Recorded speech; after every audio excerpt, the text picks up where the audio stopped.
Hey, storytellers, welcome back. Today we're talking about one of the oldest, most heated debates in tabletop role playing, and that's railroading versus sandbox play. You've probably heard it before. Some game runners proudly say, I never railroad, and others swear by their meticulously plotted storylines and say my players love it when I keep them on track. And I think here's the truth about railroading versus sandbox is most games don't live at either extreme. The real sweet spot for me is somewhere in the middle. So before we get going, welcome to Whispers from the Phylactery. I've been a game runner for 15 plus years, and I like to talk about role-playing game design and play philosophy, the art of storytelling, hopefully in a way that's a bit more relaxing and feels more like a conversation at the gaming table between two game runners than just something that you're listening to. So, focusing on the video today, we're going to be talking about what railroading really is, what sandbox play really is, and how we can balance them to create the best experience of the table after. So, stick around. But first off, what do we mean when we say railroading? Railroading is when the game runner has a specific story in mind.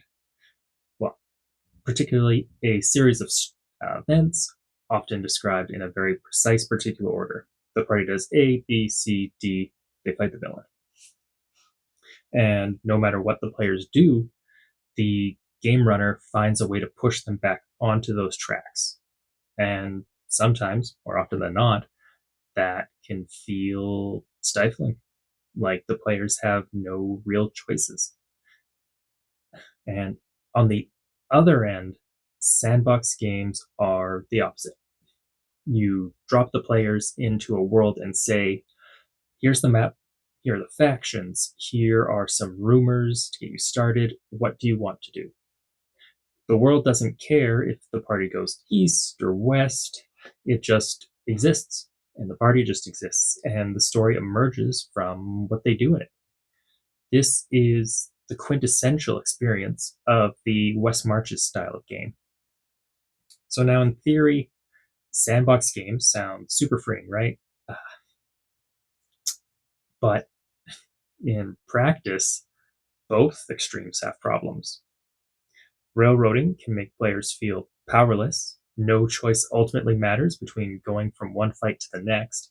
And sandbox play can make players feel lost or overwhelmed. The paralysis of choice. And that's why, for me, the real art of running the game lies somewhere between the two, as each playstyle does have its benefits. So let's start with why railroading, or at least structure, isn't always bad. Players often come to the table wanting a story. They want tension, drama, rising stakes, and a satisfying payoff. I mean, at least I do when I play. And let's be real, those things don't just fall out of the sky. As the storyteller, if you don't prepare some arcs or villains or conflicts, you risk running a game where nothing ever builds to a satisfying outcome. So think of it like a book or a movie. If you or your group wandered into The Lord of the Rings and Frodo spends 12 hours deciding whether or not to leave the Shire, if there's no story pushing him forward, that's not compelling, and frankly, it's boring. Of course, in The Lord of the Rings, it was Gandalf and the Ringwraiths hunting him down. That was the impetus for the journey. Otherwise, he would have lived in the Shire forever, keeping the ring hidden away. And I'm not sure, some people might like to watch a movie about Frodo tending his garden with Sam. I don't think it'd be super interesting. So, structure gives weight, it gives direction. So, having a spine, and I don't mean spine as in grow a spine and have some courage, but a sequence of events that could happen is actually a gift to your players. it gives them a world that reacts to what they're doing. So the key problem with railroading isn't structure. It's when the game runner refuses to let players shape their structure or have any input at all. I realize I said so a lot there. Um, this is more of an issue with uh, pre-written adventures. If players don't make their own, if game runners, sorry, not players, don't make their own changes to incorporate the players, then it's a story where you're going from A to B to C to D for the campaign ends. And now, section 3, let's flip what we're looking at. Why does sandbox play matter? Sandbox English. Sandbox play matters because at the heart of role playing is choice. When you give players freedom, their decisions matter. They get to own the story. If they choose to ally with the Thieves Guild instead of the city guard or the cult that works in the sewers, suddenly the campaign is their story, not just your story. Sandbox elements let the world feel alive. Factions move, clocks tick, secrets wait to be uncovered. It's not just a backdrop, it's a living, breathing world that the players can poke at, and importantly, it pushes back. But, and here's a little bit of the danger, if you lean too far into the sandbox, you might end up with sessions where players sit around at the table saying, well, what should we do? We have 5 different options that we could follow up on, and like, there's no impetus here. What are we doing? Endless choice can lead to decision paralysis. So while the sandbox is powerful, it works best with a guiding hand. But before we keep going and talk about where I find the middle ground to be between the two and some tips on how to do that, consider giving a like and subscribing if you're enjoying the video. It helps with the YouTube algorithm. And well, that's it for the shill. So on to number 4. Here's where I think the real answer lies. The best games I've seen and the best campaigns I've run in exist in the same, well, they exist in the middle space between railroading and sandbox. And I like to think about it like this. You, the GM, or your GM, creates pillars of story, major events, villains, or consequences that will unfold unless the players intervene. That's your structure, or your front. Air quotes. Your front. But you leave the path to those events open. Players get to decide, well, how, when, or even if they engage with them. That's the player agency and where their freedom of choice comes in. So here's a concrete example. I said so. Here's a concrete example. Let's say you know a necromancer is going to raise an undead army in about 6 months. That's the timeline for the necromancer. It's when the stars align, even though the stars are aligned for 300 years, it doesn't matter. That is your railroad track, or at least the end destination on the track. But how the players find out about it, who they ally with, whether they try to stop it at all, that's the sandbox. And that's different stations that the party can go to if they desire. They might completely skip one station, and that's their choice. This could be that they fight the necromancer head on, straight shot to the next station. They sabotage the necromancer's supply lines, or they could even join the necromancer, variant paths. All of those are valid options. You didn't force them down one railroad track, but you still had a powerful event driving the world and the spine of the story in place. So I like to have general notes about the area, the necromancer and his minions' motives, and how they operate or try to fulfill their goals to give me a general idea and help react to what my players want to do. And hey, I mean, if the players choose to ignore the threat entirely and go do something else, that sounds like the formation of a new undead kingdom that starts being a problem wherever they go because they let this happen.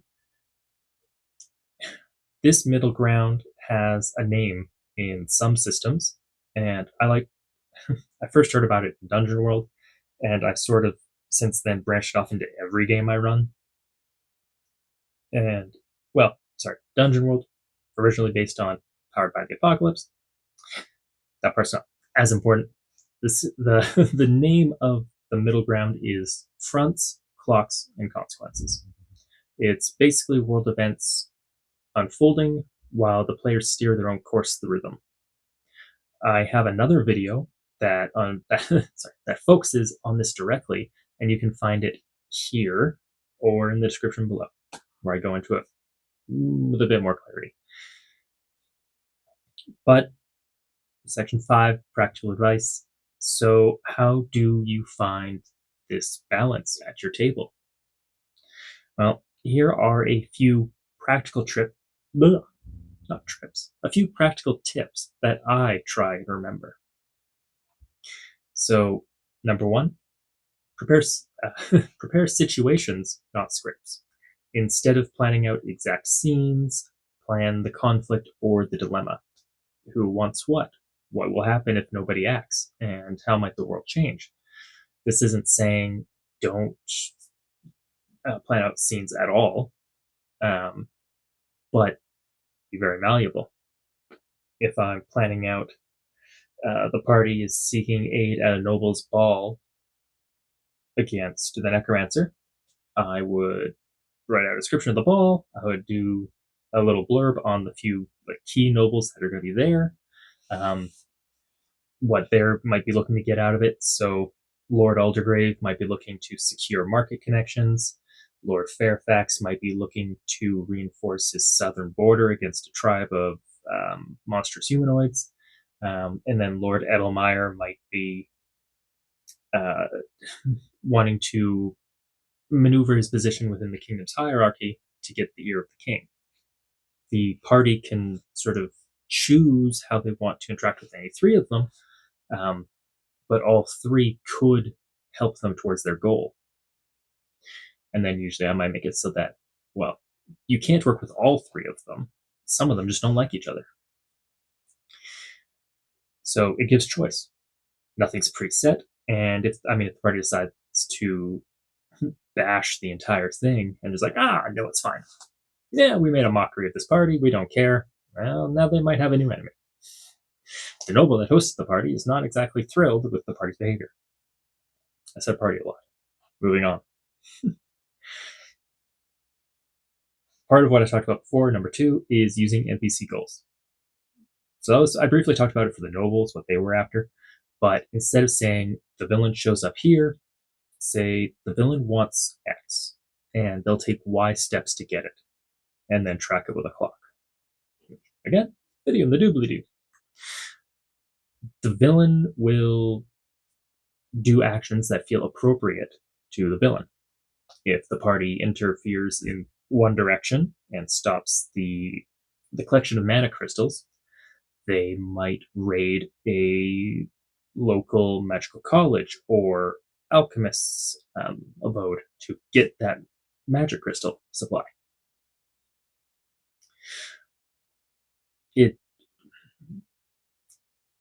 Knowing what the NPC wants or the villain wants and what they'll do to get it just opens it up that the players completely throw a wrench in your plans. Tip number 3 is offer clear hooks. In a pure sandbox, players drown in choices. But I like to give 2 or 3 juicy leads if it's more of a sandbox style game each session.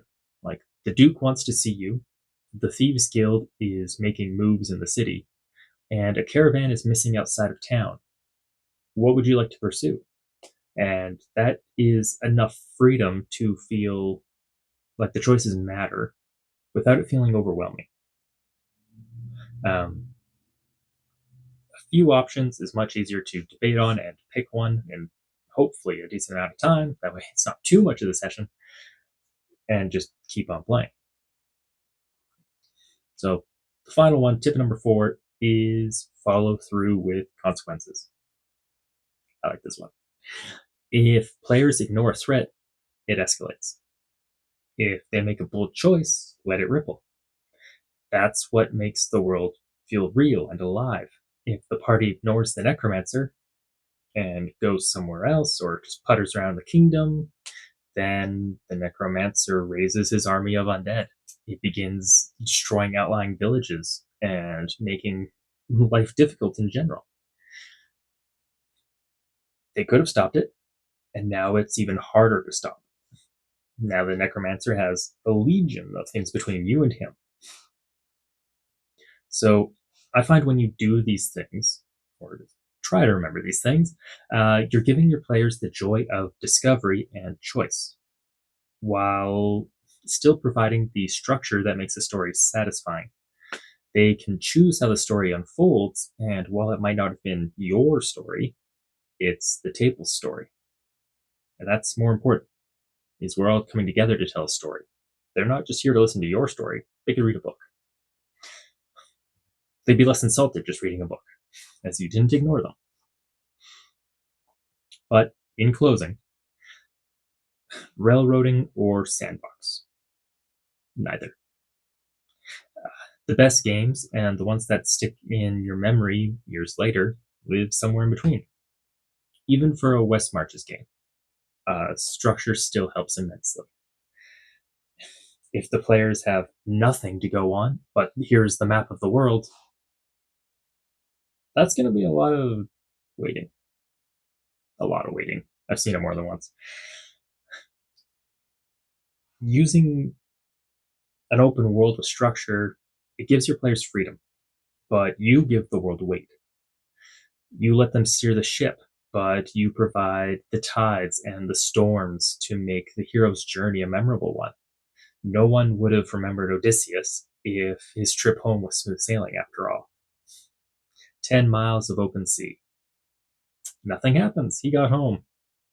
You don't write a history book about him. You don't write a poem about him. And overall, that balance of the in-between, that's where the magic of storytelling and tabletop games happens. Remembering that it's not the game runner versus the players. It's everyone working together. I mean, unless you are telling a particular type of story where it is the GM versus the players. But I find those work best as board games that are devoted to that concept, not role playing games. Like there's Descent into the Dark. I know there's a few, I'm just blanking on them at the moment. I'm human, I don't own them. I've played them. But in the end, thank you for hanging out with me today. And if this kind of conversation helps you think about your own game running style, feel free to check out my other videos on running campaigns or the philosophy behind storytelling. In the end, consider liking and subscribing. I'd love to have you back. I'd love to hear what you think in the comments. But keep your dice rolling, and I'll see you next time, storytellers.